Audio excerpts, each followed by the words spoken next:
Selamat pagi, salam sejahtera. Saya Sri Hunun Widyastuti, dosen Akper RSPG Cikini, akan memaparkan mata kuliah yang saya ampu sebagai salah satu prasyarat dalam mengikuti sertifikasi dosen tahun 2022. Berupa pernyataan diri dosen dalam unjuk kerja Tridharma Perguruan Tinggi bidang pengajaran. Pemaparan ini akan memberikan gambaran, delivery, interaction, dan juga assessment dari mata kuliah yang saya ampu, yaitu keperawatan jiwa 1. Mata kuliah keperawatan jiwa 1 di dalam kurikulum institusi terdiri dari mata kuliah keperawatan jiwa 1 yang berfokus pada pembelajaran teori dan laboratorium, sedangkan keperawatan jiwa 2 pada praktek klinik yang dilakukan di rumah sakit dan komunitas. Deskripsi dari mata kuliah ini adalah membahas tentang konsep kesehatan dalam keperawatan jiwa, tren isu dan model konseptual keperawatan jiwa, serta terapi modalitas maupun asuhan keperawatan, baik yang ditujukan pada pasien dengan gangguan adaptasi psikososial maupun pada pasien dengan gangguan kesehatan jiwa, serta terapi aktivitas kelompok. Mata kuliah disampaikan berdasarkan dari capaian pembelajaran yang telah ditetapkan.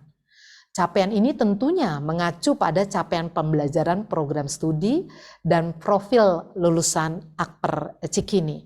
Nah, saya membaginya di dalam hard skill dan soft skill. Pencapaian hard skill itu adalah bagaimana mahasiswa menguasai teknik, prinsip, dan prosedur pelaksanaan asuhan keperawatan jiwa, baik dilakukan secara mandiri maupun di dalam kelompok. Untuk soft skill, bagaimana peserta didik menunjukkan sikap terapeutik, kedisiplinan, kerjasama, menghargai, mendengarkan aktif, empati di dalam memberikan asuhan keperawatan dan berelasi dengan tim kerja dengan komunikasi terapeutik. CPMK terdistribusi dalam 5 sub CPMK, yaitu pemahaman konsep. Jadi mahasiswa diberikan konsep kesehatan dan keperawatan jiwa, kemudian tren, isu, sejarah dan perkembangan kesehatan jiwa, juga PPDGJ. Kemudian yang ketiga, asuhan keperawatan pada pasien dengan masalah adaptasi psikososial. Yang keempat, asuhan keperawatan pada pasien dengan gangguan kesehatan jiwa, serta beberapa terapi modalitas. Nah, di ketiga, dalam memberikan asuhan keperawatan pada pasien dengan masalah adaptasi psikososial, mahasiswa akan mendapatkan materi harga diri rendah, gangguan citra tubuh, kecemasan, kehilangan, dan berduka. Kemudian untuk gangguan kesehatan jiwa, diharapkan mahasiswa mampu melakukan asuhan keperawatan pada pasien dengan harga diri rendah kronis, isolasi sosial, halusinasi, perilaku kekerasan, dan self-care defisit. Nah, CPMK ini didistribusikan berdasarkan beban studi mata kuliah ini.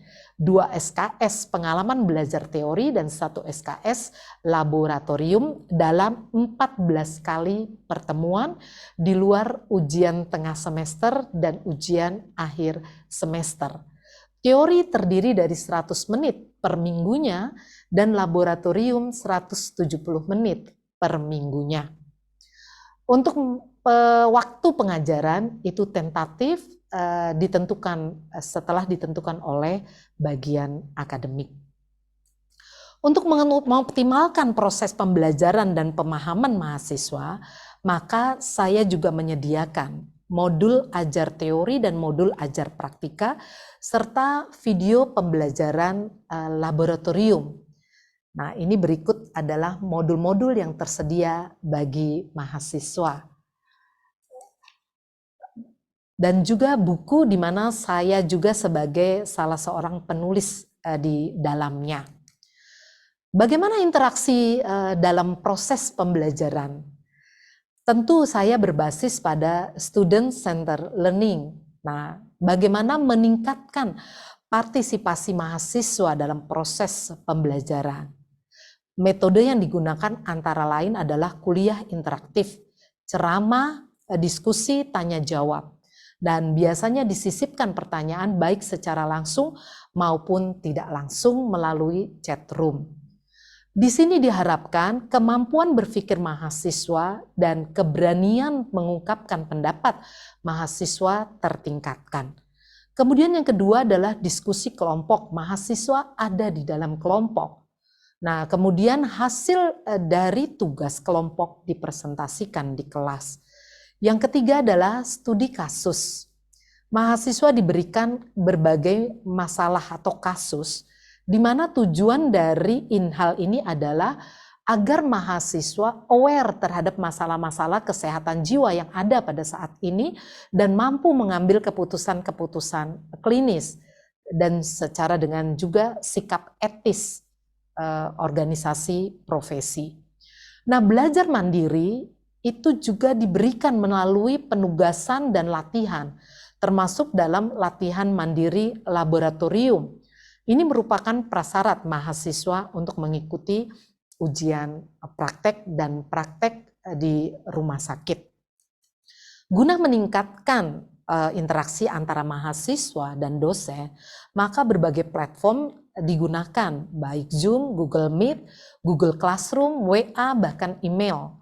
Nah, penilaian hasil belajar mahasiswa disesuaikan dengan tujuan dari sub CPMK yang telah ditetapkan. Terdiri dari domain pengetahuan, keterampilan, dan sikap. Masing-masing terbagi persentasenya sebagai berikut. Untuk laboratorium, karena mahasiswa adalah vokasi, maka menempati persentase tertinggi yaitu 40%. Sikap 30% dan UTS maupun UAS itu masing-masing 15%. Bagaimana dengan evaluasi? Nah, penilaian formatif aspek pengetahuan dilakukan melalui kuis, latihan kasus, dan juga tanya jawab karena terdokumentasi ketika kita belajar di dalam Google Meet atau Classroom. Kemudian keterampilan dinilai dilakukan saat mahasiswa melakukan demonstrasi dan responsi. Penilaian sumatif untuk praktika laboratorium dilakukan pada minggu terakhir atau pada pertemuan ke-12. Sedangkan nilai sikap itu didasarkan pada hasil observasi dari berbagai media, termasuk juga self evaluasi, peer evaluation, dan juga dari tutor atau dosen. Demikian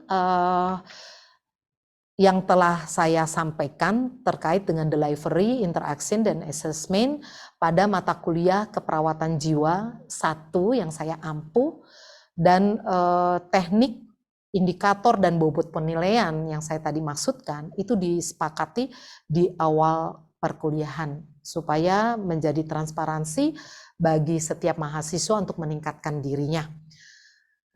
Berikutnya adalah rekaman proses pembelajaran tatap muka yang saya lakukan dengan menggunakan platform Zoom Meeting. Selamat menyaksikan, terima kasih.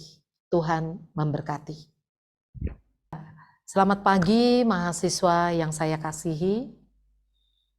Salam sehat, salam sejahtera. Subtopik kita pada hari ini adalah bagian dari topik asuhan keperawatan pada pasien dengan halusinasi. Lalu berikutnya kan saya ya. Kemudian, oke. Lalu berikutnya. Nah, oke. Ingat dengan moto kita, belajar dengan cerdas, belajar dengan cerdas. Kalian gimana sih belajar? Belajar gini ya? Belajar ya? Kalian gimana ininya belajar dengan cerdas ya gimana saya? Putri? Oh iya. Gimana? Oh, belajar dengan cerdas, melayani dengan hati. Oke, ya, oke, seperti itu. Jadi yel-yel bersama ya. Nah baru saya masuk apa persepsi. Baru ini saya pertanyaan ya. Slide keempat Putri siap ya Put? Oke ya Put. Oke nanti setelah berikutnya saya akan bertanya tuh. Ya. Nanti siapa tanda dan gejala halusinasi pendengaran Elvin, lalu Johannes bertanya kepada saya, Ilen bertanya kepada saya. Gitu ya. Oke baik. Kita mulai ya. Oke.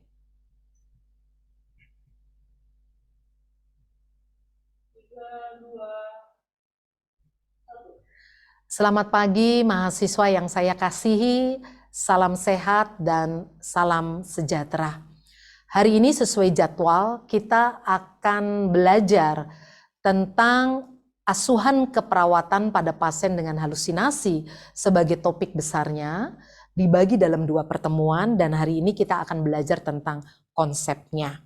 Baik, sebelum kita mulai, saya mengingatkan moto kita untuk memberikan semangat kepada kalian, Upper RSPG Cikini, belajar dengan cerdas, melayani dengan hati. Nah, seringkah kalian mengamati pasien gangguan jiwa? Sering kita mendapatkan pasien menyendiri di sudut ruangan, sambil bercakap-cakap atau tertawa sendiri tanpa ada orang di sekitarnya? Atau tiba-tiba kita melihat pasien marah-marah dengan mengeluarkan kata-kata kotor, memaki, melukai, membanting barang-barang, tetapi tanpa sebab yang jelas? Atau, prememori. Nah, oke, diputus saja. Melihat kondisi di atas, tentu kita bertanya, apa yang sedang dialami oleh pasien tersebut? Halusinasi apa yang sedang dialami? Kapan muncul halusinasi tersebut? Dan pada kondisi apa halusinasi itu muncul? Nah, kalian harus melakukan asuhan keperawatan pada pasien tersebut. Karena jika tidak saya lakukan, maka pasien dapat melukai dirinya sendiri dan orang lain. Tapi bagaimana kalian harus melakukannya? Karena saya belum memiliki atau kalian belum memiliki pengetahuan untuk melakukan asuhan keperawatan pada pasien dengan halusinasi. Nah, oleh karena itu, timbul pertanyaan, menurut saudara, apa sih yang harus dimiliki oleh perawat untuk dia bisa merawat pasien dengan halusinasi? Adakah dari antara kalian yang bisa menjawab ini? Saya, Bu. Oh, ya. Saya, Bu. Silakan Putri. Ya. Yang harus dikuasai perawat untuk merawat pasien dengan halusinasi adalah penguasaan teori, Bu, yang pertama. Oke. Baik, di samping teori kira-kira apa lagi Putri? Penguasaan SP, Bu, strategi pelaksanaan untuk nanti diterapkan pada pasien, Bu. Oke, baik Putri. Ya, betul sekali ya. Jadi di samping konsepnya, teorinya, nanti kita juga akan belajar prakteknya ya melalui strategi pelaksanaan tindakan keperawatan. Itu nanti di Rabu depan. Baik, terima kasih Putri. Saya akan lanjutkan. Apa itu pengertian halusinasi? Nah, bahasa Latin yang berarti mengembara secara mental. Nah, halusinasi didefinisikan sebagai persepsi atau objek atau peristiwa yang sebetulnya tidak ada. Dan pengalaman sensorik yang tidak disebabkan oleh rangsangan organ sensorik. Apa kata Stuart Laray tentang halusinasi? Suatu tanggapan dari panca indera tanpa adanya rangsangan atau stimulus eksternal. Jadi halusinasi merupakan gangguan persepsi, di mana pasien mempersepsikan sesuatu yang sebenarnya tidak terjadi. Nah, halusinasi sering terjadi pada orang dengan kondisi kejiwaan, termasuk schizofren dan gangguan bipolar. Nah, ada 5 jenis halusinasi. Yang pertama adalah auditory, pendengaran. Mendengar suara atau suara yang tidak bisa didengar oleh orang lain. Ini jenis halusinasi yang paling sering. Yang kedua visual, penglihatan. Melihat orang, warna bentuk atau benda dan sebagainya. Ini juga jenis halusinasi kedua yang umum. Kemudian yang ketiga adalah taktil, halusinasi perabaan. Merasakan sensasi seperti ada yang merayap di kulitnya atau sedang disentuh. Kemudian yang keempat halusinasi penciuman, mencium sesuatu yang tidak memiliki sumber fisik. Dan yang kelima, gustatory atau pengecap. memiliki rasa di mulut yang tidak memiliki sumbernya. Jadi ketiga ya, jadi ketiga, 4, dan 5 ini lumayan langka ya, jarang terjadi. Oke, bagaimana gejalanya? Mari kita perhatikan kepada pasien. Untuk auditori pendengaran, kita akan perhatikan pasien sering bicara atau tertawa sendiri, marah-marah tanpa sebab, menyendingkan telinga ke arah tertentu, menutup telinga, mendengar suara-suara atau kegaduhan. Menyatakan sering mendengar suara yang mengajaknya bercakap-cakap, jadi seperti sedang berinteraksi dengan seseorang tanpa ada objek. Mendengar suara, menyuruh melakukan sesuatu yang berbahaya, bahkan sampai membunuh. Halusinasi visual atau penglihatan, apa yang bisa kita amati dari pasien? Dia seperti menunjuk-nunjuk ke arah tertentu, ketakutan pada sesuatu yang tidak jelas, melihat bayangan, sinar, bentuk geometris, bentuk karton, melihat hantu, mengatakan melihat monster, dan lain sebagainya. Kemudian taktik perabaan, menggaruk-garuk permukaan kulit, seperti ada sesuatu yang menempel di kulitnya. Ya, ada yang merayap di kulitnya, mengatakan ada yang merayap di kulitnya, merasa seperti tersengat listrik. Kemudian penciuman, halusinasi penciuman, kita dapat memperhatikan pasiennya seperti menghisap seperti sedang membaui bauan tertentu, gitu ya. Lalu menutup hidung, dia mengatakan mencium bau darah, bau feses, bau urin, dan berbagai bau. Kadang-kadang bau itu juga menyenangkan, gitu ya. Lalu pengecap, ya, pasien sering meludah, sering muntah, ya kita lihat dia memuntahkan sesuatu, seperti ada sesuatu yang mengganggu di pengecapannya. Merasakan ada rasa seperti darah, urin, atau feses. Nah, mencicipi sesuatu seringkali rasa logam gitu. Jadi semua makanan dan minuman yang dia rasakan itu seperti berasa logam seperti itu. Nah, itu ya. Itu adalah gejala halusinasi dari 5 halusinasi. Nah, bagaimana presentasi kejadian halusinasi? Nah, itu tadi yang dikatakan bahwa halusinasi pendengaran itu merupakan halusinasi yang paling sering terjadi, 70%. Penglihatan 20%, dan yang lainnya tuh hanya 10%. Jadi misalnya ada 10 pasien yang dirawat dengan halusinasi, 7 orang diantaranya adalah mengalami halusinasi pendengaran. Demikian ya. Kemudian apa penyebabnya? Kenapa pasien bisa terjadi atau bisa mengalami halusinasi?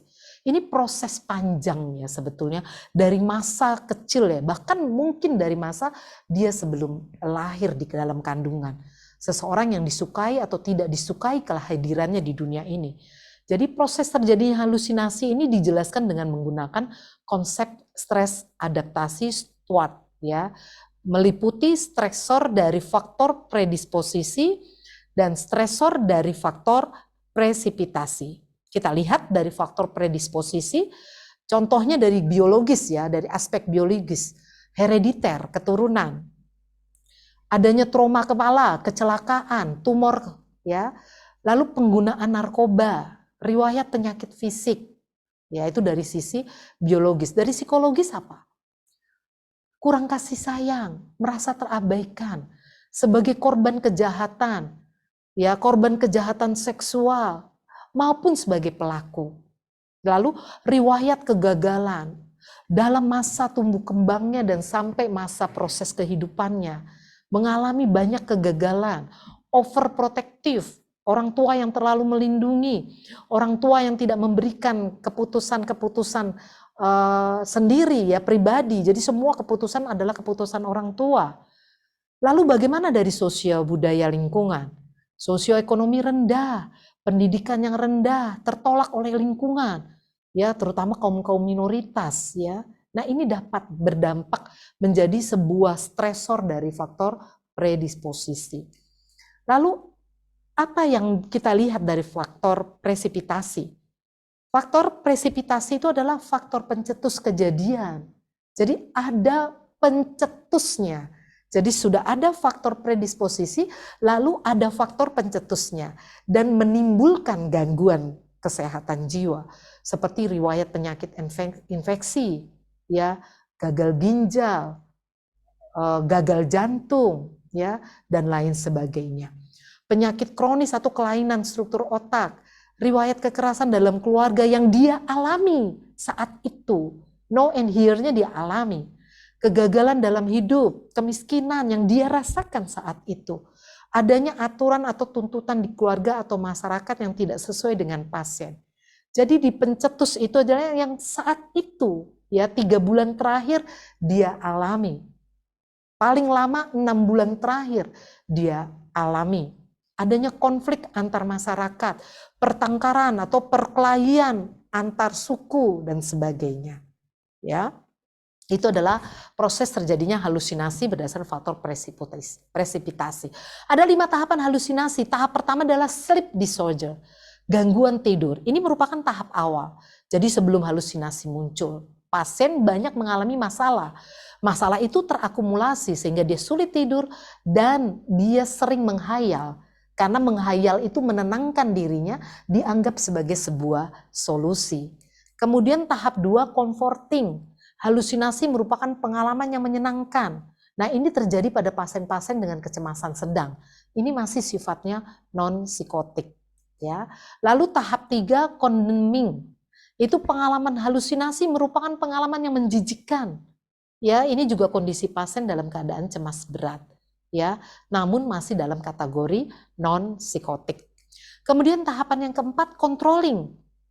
Nah, pengalaman halusinasi itu menguasai dan mengendalikan perilaku pasien. Pasien berada pada tingkat ansietas berat. Ya, ini sudah masuk dalam kategori psikotik ya, yaitu tadi schizofren ataupun bipolar tadi. Kemudian tahap yang terakhir, tahap 5, conquering. Nah, ini tahap halusinogenik. Artinya apa? Perilaku pasien melebur dalam halusinasinya. Jadi dia apa yang dikatakan oleh halusinasinya, itulah yang dia lakukan. Apa yang dia alami dalam halusinasinya, itulah yang dia pikirkan. Ya, jadi tingkat ansietasnya adalah panik ya. Ini psikotik. Itu adalah 5 tahapan dari halusinasi.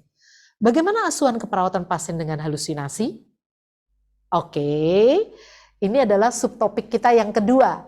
Hari ini kita hanya belajar konsepnya, lalu di hari Rabu minggu depan kita akan belajar tentang bagaimana memberikan asuhan keperawatan. Tentu melalui proses keperawatan ya, nanti pengkajiannya, merumuskan diagnosa, membuat perencanaan, lalu melaksanakan implementasinya berdasarkan strategi pelaksanaan tindakan, dan mengevaluasinya. Oke, pelajaran hari ini cukup sampai pada konsepnya. Baik, sekian jauh saya menyampaikan materi. Adakah yang mau bertanya? Saya, Bu. Oh ya, silakan. Iya, ya, Ilen. Ya, Bu. Ilen. Saya ingin bertanya, Bu, apa yang dimaksud dengan faktor presipitasi, Bu? Terima kasih, Bu. Oh, I see. Ya, baik. Ada pertanyaan lain? Saya simpan dulu ya. Ada pertanyaan yang lain? Bu. Ya, silakan Johannes. Tadi apa yang dimaksud dengan sleep disorder ya, Bu? Terus juga kenapa itu nggak termasuk ke dalam halusinasi ya? Oh iya. Terima kasih, Bu. Oke, baik. Oke, jadi ada 2 pertanyaan. Apa yang dimaksud dengan faktor presipitasi? Meskipun saya tadi sudah jelaskan di awal ya, tapi tidak apa-apa. Jadi bedakan antara predisposisi dan presipitasi. Presipitasi itu pencetus, kejadian yang dia alami paling lama 6 bulan terakhir. Nah, kalau predisposisi, kejadian-kejadian yang terjadi dalam sepanjang rentang kehidupan dia. Gitu ya. Jadi misalnya seorang kepala rumah tangga, setelah dia di PHK, dia mengalami depresi, tidak mau keluar rumah, lama-lama dia mengurung diri dan akhirnya berbicara sendiri, ya tidak berinteraksi, jadi mengisolasi dirinya seperti itu. Nah, presipitasinya apa? Presipitasinya adalah dia di PHK 3 bulan terakhir. Nah, seperti itu. Demikian ya. Nah, banyak peristiwa-peristiwa ya seperti tadi nanti dibaca kembali yang menjadi pencetus atau faktor presipitasi. Gitu ya Elvin ya, mudah-mudahan paham ya. Oke, nanti diulang lagi dibaca ya. Oke, kemudian Johannes, apa yang dimaksud dengan memang ada beberapa tinjauan kepustakaan tidak memasukkan sleep disorder menjadi tahapan halusinasi. Jadi tahapan halusinasi mulai dari comforting. Tetapi ada juga yang membaginya ini karena sleep disorders itu hati-hati. Jadi gangguan tidur itu menjadi awal atau menjadi permulaan dari munculnya halusinasi. Nah, dijelaskan di situ sleep disorder disebabkan oleh apa. Jadi banyak masalah yang dialami oleh individu, dia tidak mampu mengatasinya, mungkin karena support system tidak ada, mungkin tidak tahu caranya, mungkin memang selama ini mekanisme copingnya negatif, mungkin juga dia memiliki persepsi yang negatif, ya, lalu itu disimpannya, tidak diatasi. Masalah 1, 2, 3 sampai berbagai masalah terakumulasi di dalam, dan dia menjadi tidak nyaman. Ya, menjadi tidak nyaman, dia jadi sulit tidur, lalu dia menghayal. Untuk mendapatkan kenyamanannya dia menghayal. Maunya saya atasi dengan ini ya, maunya saya temuin dia begini-begini ya, maunya saya mengatakan begini ya. Jadi dia hidup di dalam dunianya sendiri. Nah, itu hati-hati. Itu sebagai awal dari munculnya halusinasi. Begitu ya Johannes ya, mudah-mudahan dipahami. Ibu menyediakan modul buat kalian semua, modul 8 dibaca kembali. Nanti Rabu depan kita akan ketemu dengan asuhan keperawatannya dan kalian sudah paham konsepnya. Baik, ini ya modulnya ada sudah di-sharekan di drive kita di Google ini kita ya, apa namanya tuh classroom kita. Ya, kalian lihat di situ. Nah, kemudian menjadi tugas individu, saya akhiri saja ya, pertanyaan cukup ya, maaf. Jadi tugas individunya adalah buatlah kesimpulan dengan bahasamu sendiri tentang tahapan halusinasi. Ya, kamu boleh pakai 4 tahapan itu, boleh pakai 5 tahapan. Tapi di video ini ada 5 tahapan. Nah, bisa dibantu oleh video yang tersedia. Oke, Ibu setelkan sebentar ya. Oke, ya.